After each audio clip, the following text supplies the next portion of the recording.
para a última apresentação do dia, que é do nosso querido corresponsável por esse simpósio, o Roberto Sariquei. Roberto, é com você. É contigo.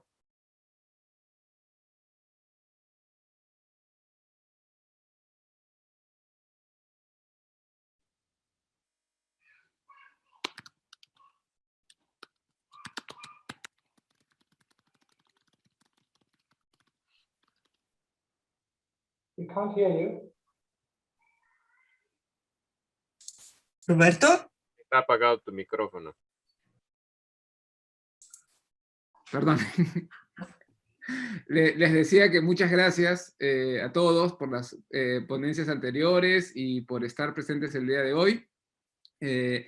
Y también les decía que el PowerPoint está, o sea, las slides están en inglés, pero yo pensaba presentar en español y les preguntaba si eso estaba bien o si prefieren que presente en inglés, porque portugués, Bruna, sigo con esa deuda contigo, así que voy a... No, si puede hablar en español con el PowerPoint en inglés está perfecto.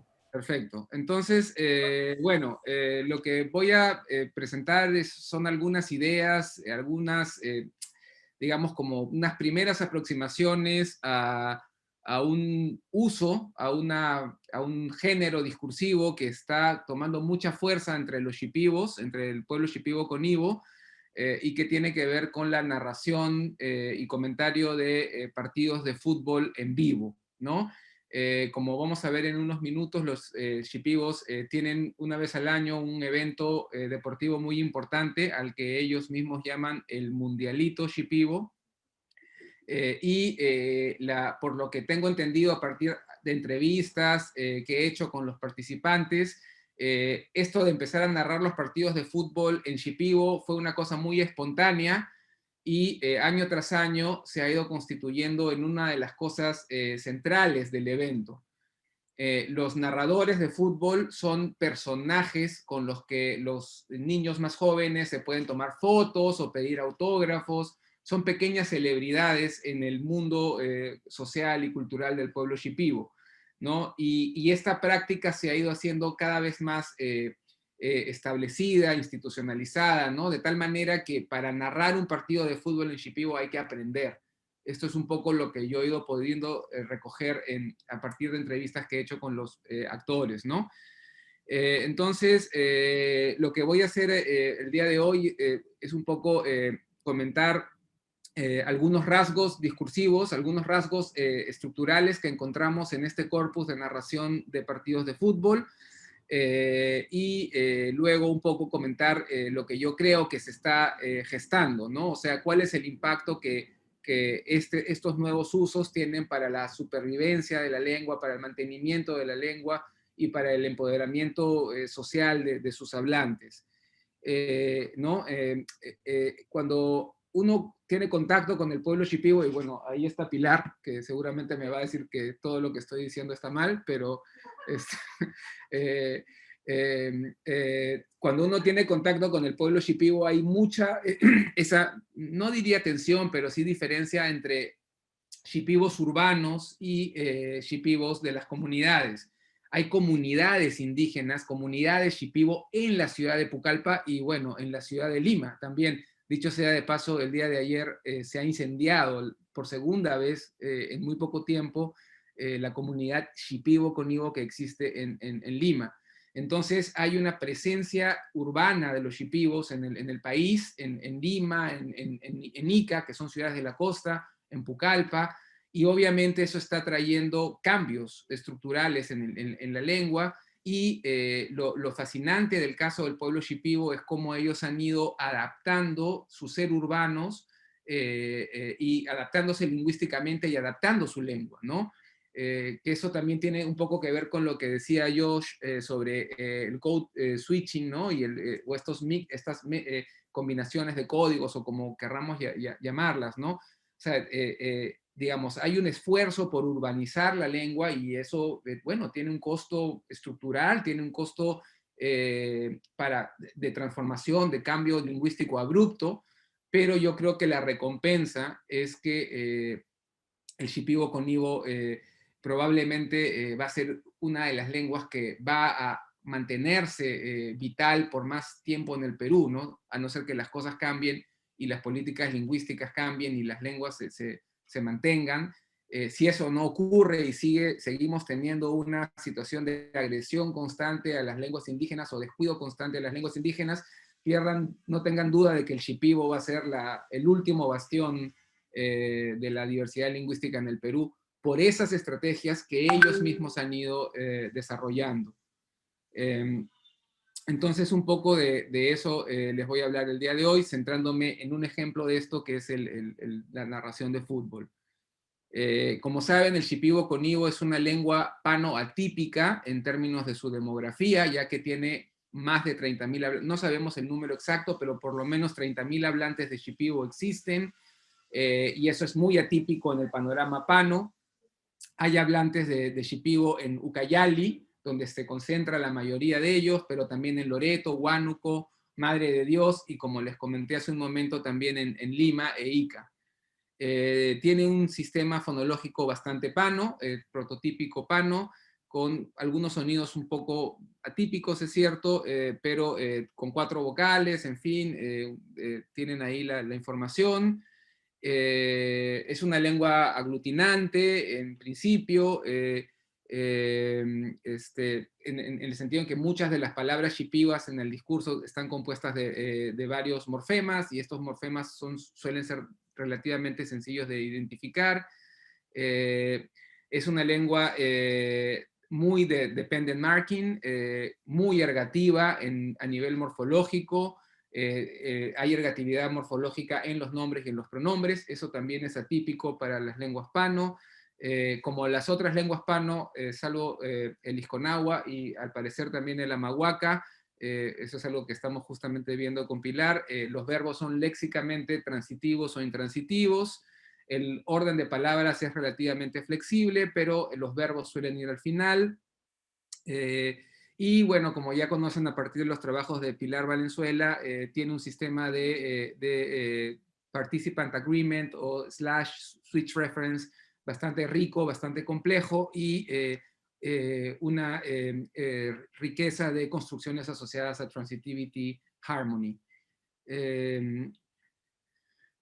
Bueno, los shipibos en los últimos años, como les comentaba, han sido muy exitosos en introducir su lengua a nuevos espacios, ¿no? Existe cumbia en shipibo, existe radio en shipibo, ahora televisión por internet en shipibo, ¿no? Entonces ellos tienen eso muy claro, es algo que ellos hacen activamente, ¿no? Y volviendo al tema del code switching o de los préstamos, nosotros hemos hecho conteos muy sencillos, y en la radio, en los programas de radio shipibo, en algunos casos hasta el 80% de las palabras, usando un concepto de palabra bastante práctico, provienen del castellano.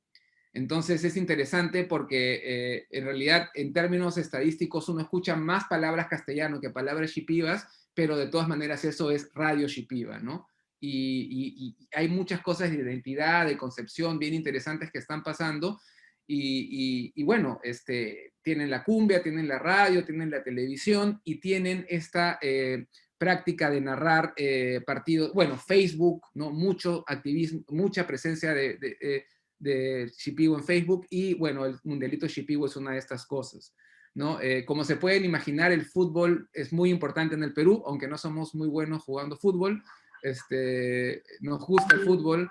Entonces, bueno, en la Amazonía es muy importante y hay muchas cosas que giran en torno al deporte, ¿no? El mundialito shipibo, según yo tengo entendido, se inicia en 1992 en un instituto superior pedagógico, es decir, donde se forman profesores en Yarinacocha, y era básicamente entre los estudiantes del instituto pedagógico y los profesores. Cada año sin interrupción, aunque no sé si el año pasado, este año por el COVID hubo, eso no lo tengo claro, no hubo, ¿no? No hubo, pero hasta el año pasado, sin interrupción, esta Copa de Fútbol se ha celebrado consecutivamente. ha crecido en términos de presencia de público y presencia de equipos. Ya no es exclusivamente Shipibo, llegan delegaciones de fútbol de toda la Amazonía peruana a competir. Los premios son relativamente suculentos y es una gran tradición, es una gran fiesta que dura aproximadamente un mes. Los Shipibo usan el mundialito también como una manera de hacer política. Cuando ellos organizan el mundialito, hacen difusión en la radio, son entrevistados, se posicionan, aprovechan para hablar de su lengua, para hablar de política, para hablar de educación, y ya es parte de la tradición Shipibo Conibo, ¿no? Es algo muy importante para la identidad de este pueblo, ¿no? A partir del 2013, de manera espontánea, artistas verbales del pueblo Shipibo empezaron a narrar los partidos en Shipibo y esto ya se ha vuelto parte de la tradición. Los narradores de fútbol son fundamentales para el evento y son muy queridos, muy apreciados. Este es Wickler, que dicho sea de paso estuvo muy enfermo de COVID, pero se salvó. Aquí tienen un ejemplo, ojalá que lo puedan escuchar, de cómo suena la narración de fútbol en Shipibo, ¿no? ¿Escuchan? ¿Se escucha? ¿Sí?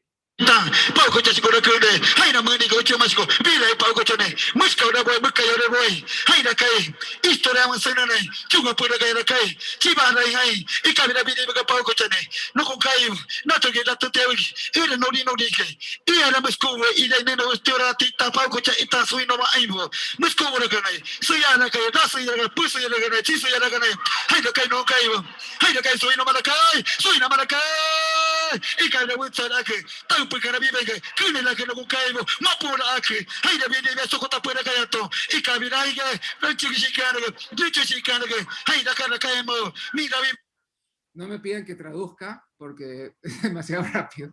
Es hasta difícil para los traductores, transcriptores shipibos, pero bueno, esta es un poco la fiesta, es parte del evento y así es como suena, ¿no? Muy rápido, ahora vamos a ver algunos rasgos estructurales. Hay muchos estudios sobre fútbol y lingüística. Yo pensé que no había, pero cuando empecé a buscar encontré un montón. Es un tema muy recurrente y hay varias publicaciones de distintas perspectivas. Y bueno, en el caso de lo que voy a hacer ahora es listar algunos rasgos. Obviamente se acuñan palabras en el contexto de los partidos de fútbol.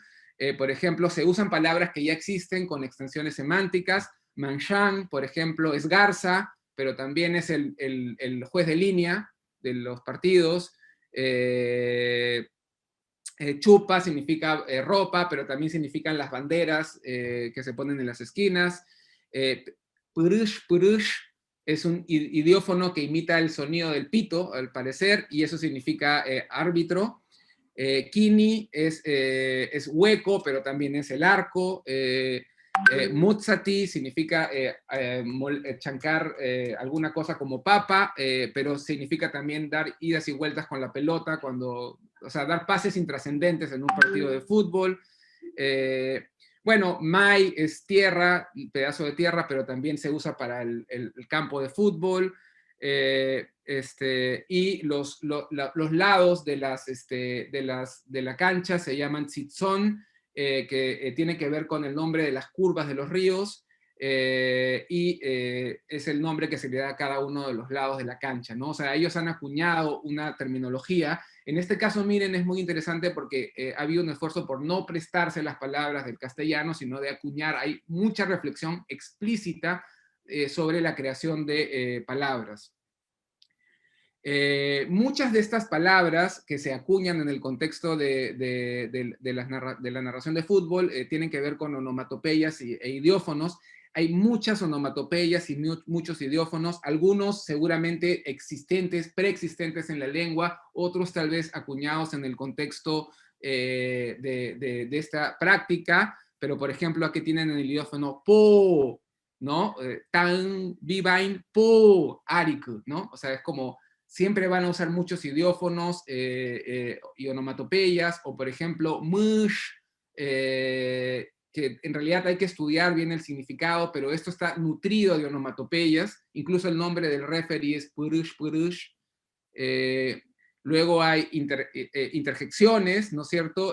Muchas de ellas sí preexistentes a la práctica de narrar partidos de fútbol, pero que se usan constantemente para expresar miedo, emoción, ¿no? Indignación, ¿no? Dolor, ¿no? Incluso cuando le patean y le hacen un foul a un jugador, él como que dice ¡au!, ¿no? Pero como diciendo, como expresando el dolor que debe sentir el futbolista, ¿no? Hay muchas... Roberto, 3 minutos, ¿puede ser? Sí, perfecto. Bueno, tenemos reduplicaciones que aparecen constantemente digamos, hay esta idea de repetir varias cosas, repetir un mismo verbo para, o sea, como generar esta sensación de que el juego es muy dinámico, muchos diminutivos con un valor afectivo, muchas estructuras paralelas donde se usan dos verbos o dos sustantivos que significan más o menos lo mismo, ¿no? Esto también es muy constante, que es algo que se usa en tradiciones orales y en arte verbal amazónico. Muchos vocativos, o sea, mucho discurso dirigido al oyente, y siempre el oyente es no concaibobo, mis hermanos, lo cual eso también tiene un impacto de identidad. También mucho discurso dirigido a los futbolistas, ¿no? Por ejemplo, aquí ven imperativos, ¿no? No le hagas daño, no lo faulees, ¿no? Le dice al futbolista, ¿no? Hay mucho de que como que tú le hablas al futbolista, aunque, bueno, probablemente sí te escucha porque está con altoparlante, ¿no? Hay mucho también de usar el evidencial reportativo para decir lo que parece decirle el juez al futbolista. Hay muchas estructuras muy bonitas de evidencialidad. También, y no solamente con el reportativo, sino también para, por ejemplo, inferir lo que puede estar pasando, ¿no? Eso le debe haber dolido mucho, o parece que él quiere meter un gol, no va a centrar, o parece que va a dar un pase. Hay mucho de eso, entonces hay muchos evidenciales. Y bueno, también hay code switching, ¿no? Pero ya lo dijeron en la charla de Josh, es muy difícil saber cuál es la lengua matriz. A mí me parece muchas veces que lo que se hace mucho es poner palabras shipibas en fragmentos castellanos, para hacer lo inverso, ¿no? Como shipibizar los fragmentos castellanos en lugar de lo contrario. Y bueno, esta es una tabla que resume un poco todo lo que les he contado. A mí me parece que hay como 3 funciones principales en esto. Hay prácticas icónicas de iconicidad, que tienen que ver con el hecho de que el lenguaje quiere parecerse a lo que está narrando. Hay deseo de transmitir emoción y hay deseo también de crear identidad con la audiencia, ¿no? Y bueno, estas cosas, me parece que estas distintas estrategias están al servicio de esas 3 grandes funciones.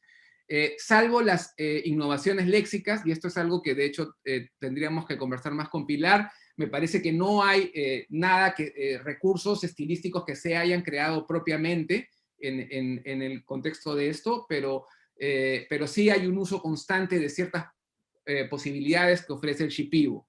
Y eso es muy interesante, y con esto acabo, porque cuando uno estudia la narración de fútbol de forma interlingüística o crosslingüística, lo que hay es mucho adaptación de términos del inglés, de estrategias del inglés. O sea, por decirlo de alguna manera, todos los narradores de fútbol en turco, en chino, bueno, en chino no sé, pero en turco, en francés, en italiano, en español, en inglés, narran más o menos igual. Y en el caso del shipibo, si bien uno escucha la prosodia, es muy parecida a la de los narradores de fútbol, hay muchos rasgos que tienen que ver con el aprovechamiento de las estrategias discursivas, ¿no? de la lengua, ¿no?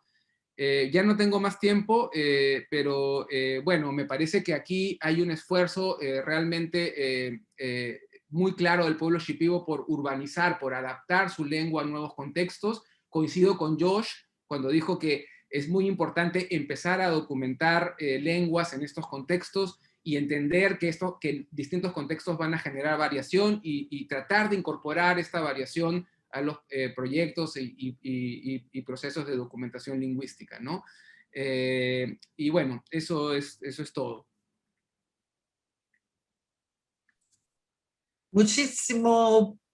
Muchísimas gracias, Roberto. Sí, nuevos géneros para de inovación, ¿no? Y yo quiero, puede ser this sharing. ¿Quién es? No sé, isso. Hay preguntas?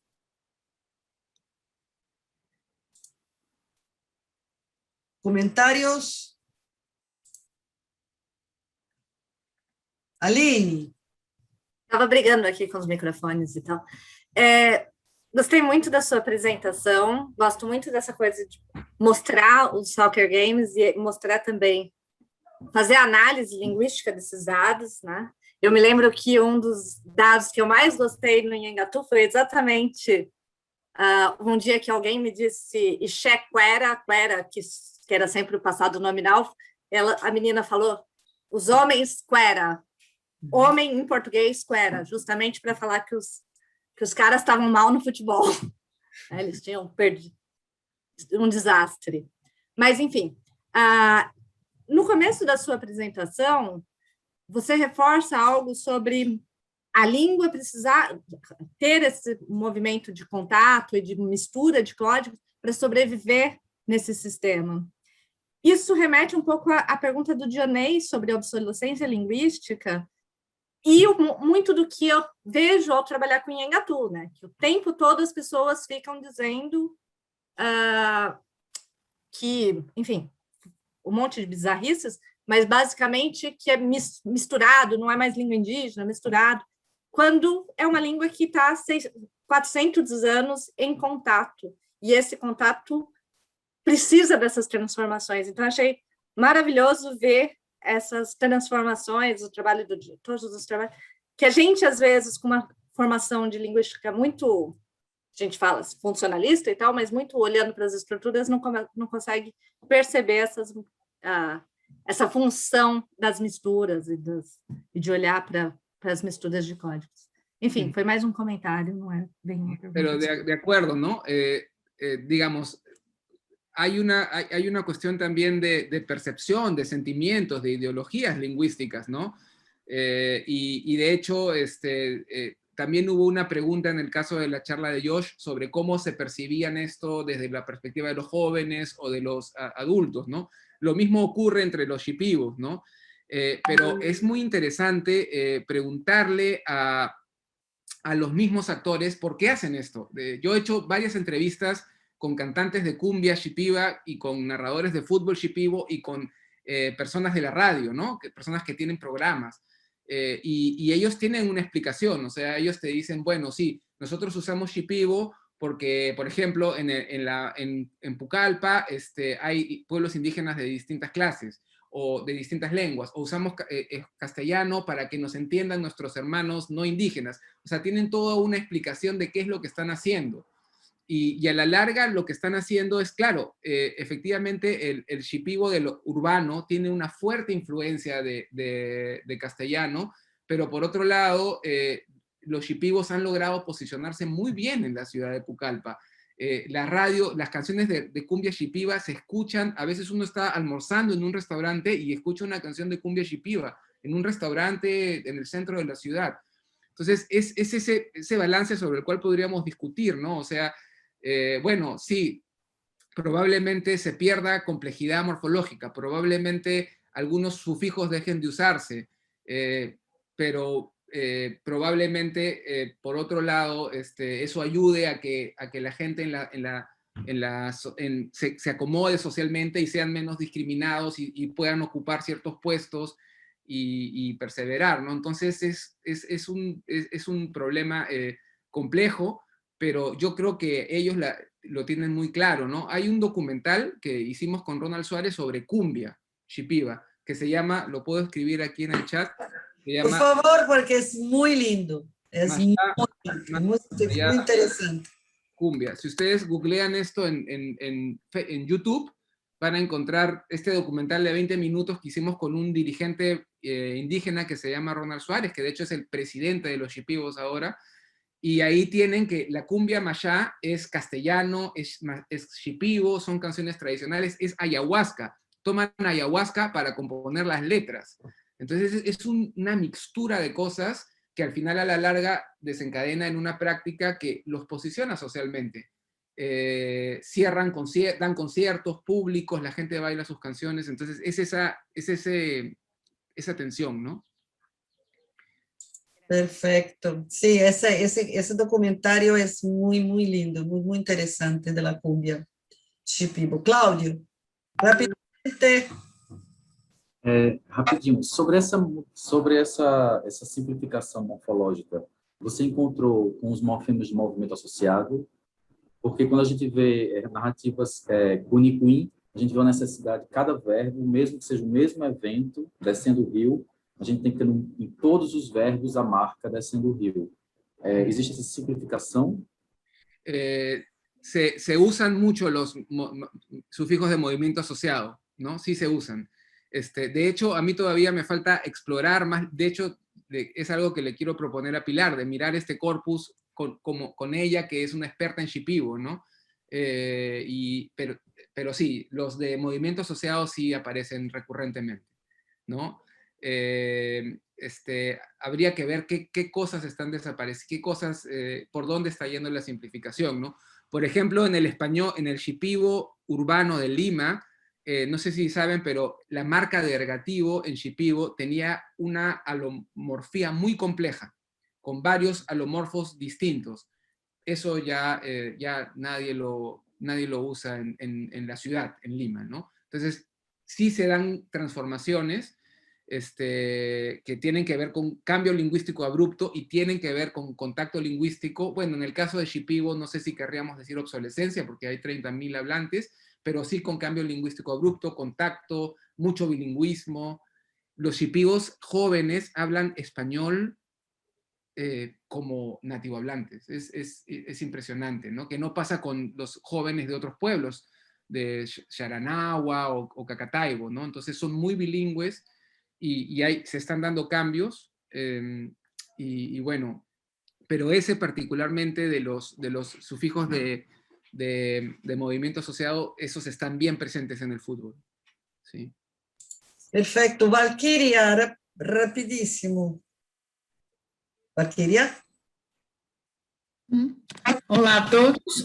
Prazer grande te ver, Roberto, e agradecer por sua apresentação e dizer para você, comparando, né, com o que eu estou vendo com o Zampião, as músicas, que agora tem 3 bandas que tocam em outros locais, né, não só na aldeia deles, mesmo com a pandemia, e nas músicas eles mantêm a tradição do Zampião nos cantos, mas no futebol é muito parecido com o que você apresenta, tá? Então, eu não me apresentei porque eu achei que isso não fosse realmente o foco desse simpósio, mas me abriu um campo muito grande para os dados que eu tenho de música, de interação com a Covid, né, que são interação com a política e interação com o futebol. São completamente diferentes as análises que nós temos, mas a música é exatamente a tradição de canto ampiaua, com um efeito de forró. Tá? Era só isso, era um comentário e queria agradecer a sua apresentação. Obrigada. Muchísimas gracias. Y solo brevísimo, en el fútbol también hay patrones de las canciones, o sea, en la narración de fútbol uno encuentra patrones de arte verbal tradicional del pueblo shipibo. Y estas personas que narran fútbol también saben cantar mashá, también, o sea, saben cantar cantos tradicionales, saben hacer otras cosas. De hecho, Wickler es chamán, entonces también sabe hacer ícaros o cantos curativos. Entonces, es como efectivamente uno, si se pone a mirar, sin duda va a encontrar prácticas que provienen de los mismos recursos estilísticos de la lengua shipibo o de la cultura shipiba, ¿no? Y eso me parece muy interesante. No tuve mucho tiempo de desarrollar esa idea, pero me parece un punto muy importante, porque cuando uno lee la literatura sobre fútbol, la tendencia es a prestar. Y me parece que aquí uno podría tratar de encontrar patrones más tradicionales, ¿no? Y bueno, es una idea todavía muy suelta, porque todavía no conozco mucho el corpus. Riquíssimo. Bueno, Adam assumiu que tinha estamos em cima da hora, de fato. Acho que tem Zachary que queria perguntar, Bruno, desculpa. Quem? Desculpa. Zachary. No, si hay tiempo, sí, una pequeña pregunta. Vai, Zach, vai. Gracias, Roberto. Es bonito ver la vitalidad de la lengua en el campo. Una preguntita sobre la lengua entre los mismos jugadores en el campo, cuando se comunican entre sí. ¿Qué notas de los patrones lingüísticos si has, echado una mirada a eso? Sí, es shipibo. Bueno, los equipos shipibos, ¿no? Los jóvenes shipibos sí usan mucho la lengua, ¿no? Y los adultos ya, o sea, ellos entre ellos se hablan en shipibo, ¿sí? Pero no lo he estudiado, ¿no? Pero sí llama la atención, en realidad cuando uno entra al mundialito es como todo funciona en shipibo, o sea, es bien marcado, es bien fuerte. Es bien bonito, en realidad. Y dura un mes. Antes duraba una semana. Ahora la cosa dura un mes. Todos están borrachos por un mes. Es como fiestas, hay conciertos, venden cerveza, venden comida. Y el shipibo está muy, muy presente, ¿no? Y entre los futbolistas también. Gracias.